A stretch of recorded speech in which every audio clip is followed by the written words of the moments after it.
The Awakening. It is the collection of the spiritual discourses given by Swami Ananda Vinod, translated by Prastuti Shrestha and read by Sunny Shrestha. Swami Ananda Vinod has been traveling his spiritual journey for over 35 to 40 years and is a renowned name within Nepal. Countless number of people have joined and benefited from his initiative, popularly known as Vishwa Jagaran Abhiyan, the World Awakening Mission.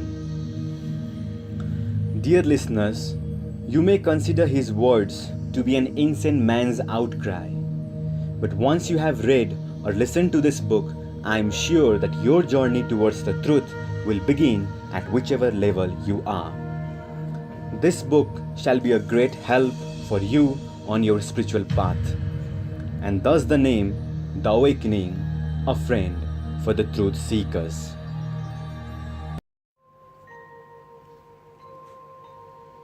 Chapter 13.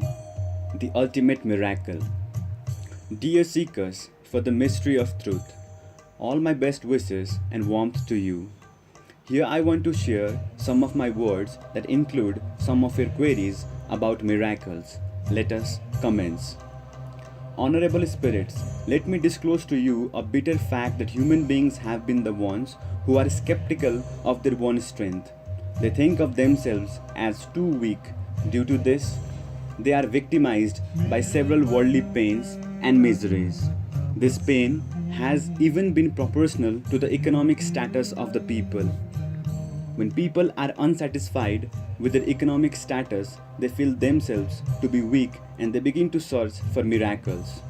Whenever they come across a saint who does miracles, they revere him as if their wishes can be fulfilled by him. Until and unless our societies become free from the greed of the people, the misuse of this greed will go on. The impacts of miracles are, however, least effective in well-facilitated societies. Here, let me give a story of a notorious fraud. Once, a journalist asked him, "How long will your profession go on? How long will you be a fraud?" The man replied, "Forever and ever." How and why? The journalist responded. And the fraud continued. It is because the continuity of our profession depends upon the greediness of the people. Since I believe that greed will never cease from human civilization, I am sure that my profession will last forever and ever.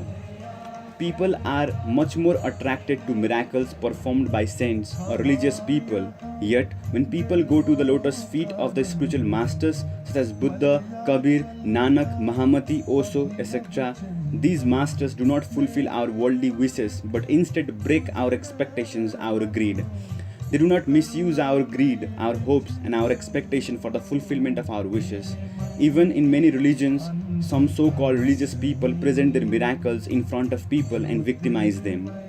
During my own spiritual journey, I have come across miracle-making spiritual masters as well as various hypocrites. The detailed introduction of this subject is difficult to explain in a short time, and it is even unimportant. According to human behavior, man is always eager to show off his character to the world. The exalted ones and the spiritual masters are the ones who are the king of all miracles, but despite of this, they do not show their worldly miracles to the seekers. Miracle makers cannot be said to be spiritual masters, though both can do magic. According to poor and disadvantaged people, any miracle makers in saintly costume are considered as saints, and many miracles makers in casual costumes are considered to be magicians. However, there are no differences between them. In fact, magicians are more honest in comparison to the so-called saints. Sometimes ago, a magician named Ananda made a visit to Kathmandu. Television stations broadcast his interviews and various magazines published the interviews. I remember and really appreciate how honestly he answered the questions. Let me tell an important part of an interview. "Sir, you could easily be rich by demonstrating your miraculous tricks in the society. Why do you effort so hard for your livelihood?"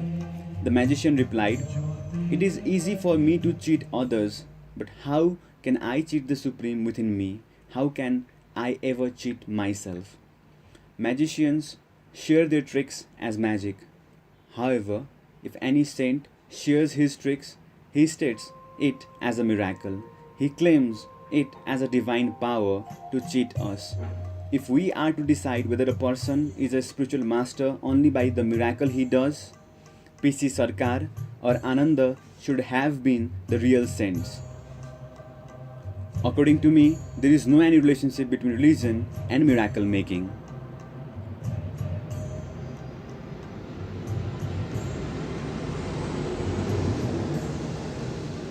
No one is to attract anyone to spirituality by the fulfillment of wishes or by miracles.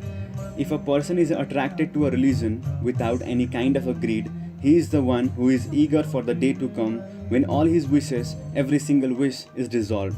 This becomes the greatest miracle to him. Until this situation is attained, a person cannot become blissful. Even Professor J.K. Mehta has stated that only the person who has achieved the state of choicelessness can only be religious. Dear seekers, when we reach the state where there are no wishes and no expectations, a divine gratitude arises within us. No spiritual masters disclose their miracles in front of their disciples, but instead show them a way through which they can disclose the miracles that are always happening. They teach their disciples the way to fill their life with bliss and remedies. Here, let me give another story of Gorakhnath. One day, Gorakhnath was having a religious discussion with the Hatha Yogi. The Hatha Yogi asked the Gorakhnath, if you really are enlightened and have achieved the supreme energy, can you walk across this river? Gorakhnath replied, "O Yogi, tell me, how long did it take for you to learn this skill?" The Yogi replied, "A continuous effort and a practice of 20 years. Oh dear Yogi, let me tell you a bitter fact that you wasted your 20 years for 20 paisa. Why? How can you say that? Asked the Yogi. Then Gorakhnath responded, "It is because it takes only 20 paise to cross the river on a boat, and you have wasted 20 years of your life just to strengthen your ego. These 20 years could have been more fruitful if you had used them in search of the supreme truth.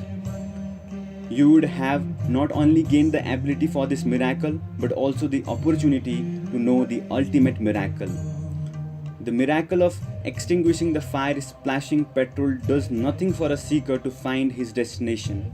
That is the reason Buddha said, I am not a miracle maker, but instead I am a physician who can give you a prescription and details of its effects within you."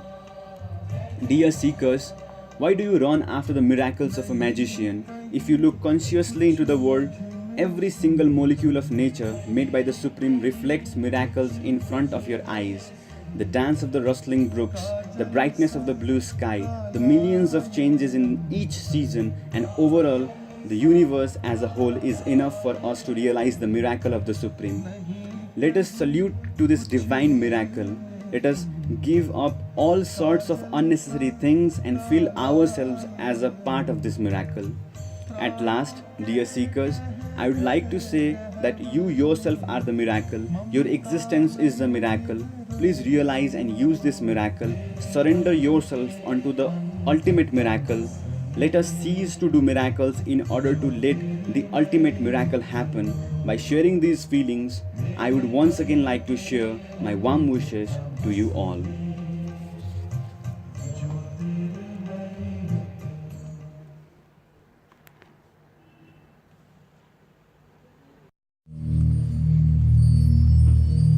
Today, we have covered Chapter 13 of the Awakening series of the spiritual discourses given by Swami Ananda Vinod.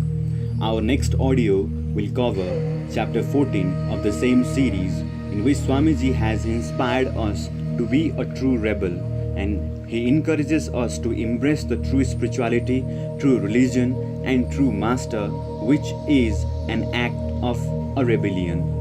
Thank you for listening to this channel. Your comments and suggestions shall be highly appreciated, and looking forward towards your continuous support.